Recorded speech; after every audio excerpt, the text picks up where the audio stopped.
महाकुंभ प्रयागराज में आस्था का जन सैलाब उमड़ पड़ा है। हर हर गंगे के जय घोष के साथ श्रद्धालु कर रहे हैं अमृत स्नान। हर हर महादेव। परम सौभाग्य का अवसर है संपूर्ण विश्व की पुण्यतम स्थली और भारतवर्ष का प्राण धन दिव्यतम केंद्र, आध्यात्मिक शक्ति का ऊर्जा केंद्र तीर्थराज प्रयाग का संगम क्षेत्र बन चुका है, जहां पर आज के पावन दिवस पर करोड़ों लोगों ने आकर के अपनी आस्था की डुबकी को लगाया है। साथ साथ में आज के दिव्यतम योग में उन्होंने अपने 21 पीढ़ियों का कल्याण भी किया है। आप जान रहे हैं, आज माघ मास की कृष्ण पक्ष की पावन अमावस्या, जिस दिन वो अमृत योग बनता है, जिस अमृत योग में देवता लोग आकर के स्नान करके अपनी थकावट को शांत किया करते हैं, अपनी शक्ति को बढ़ाने का काम किया करते हैं। देवताओं की जैसी शक्ति आज के दिन स्नान करने से हम लोगों को प्राप्त हुआ करती है।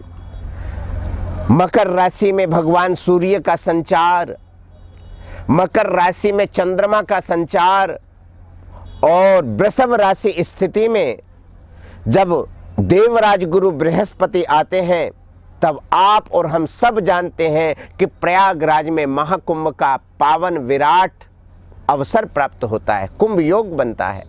ये महाकुंभ का योग बड़ा ही विलक्षण, सकल मनोरथों को पूर्ण कर देने वाला उत्तराषाढ़ा नामनी नक्षत्र में सज्जनों बनने जा रहा है।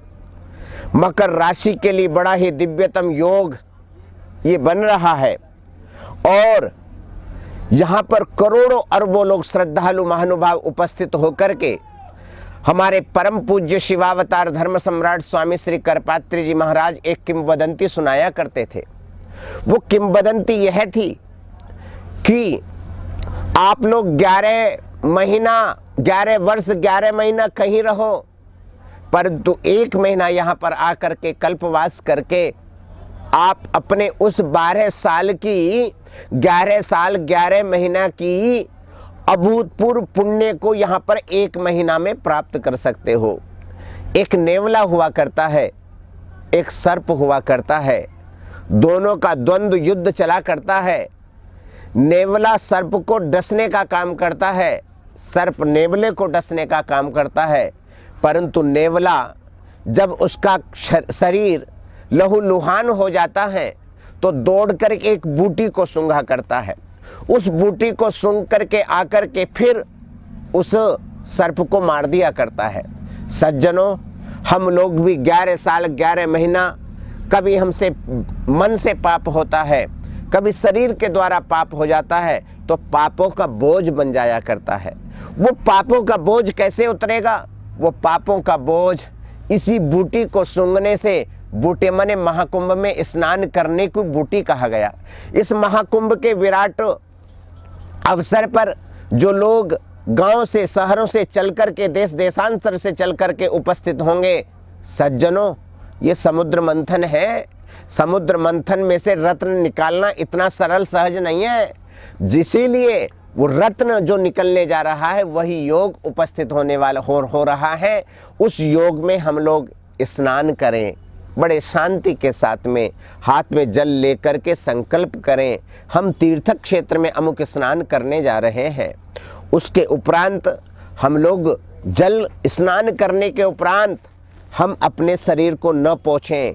तौलिया के द्वारा शरीर को पोंछना नहीं है, इस जल को चूने देना, क्योंकि आपके पितर न जाने कब से पिपासा कुल प्यासे हैं। वो ये विचार कर रहे हैं कि कोई कुल दीपक जाकर के तीर्थराज प्रयाग में डुबकी लगाएगा तो हम उसका जल पान कर सकेंगे। इसलिए सज्जनों, 5 मिनट तक आपको खड़े रहना है, उसके बाद अपने पितरों के निमित्त जलदान करना है।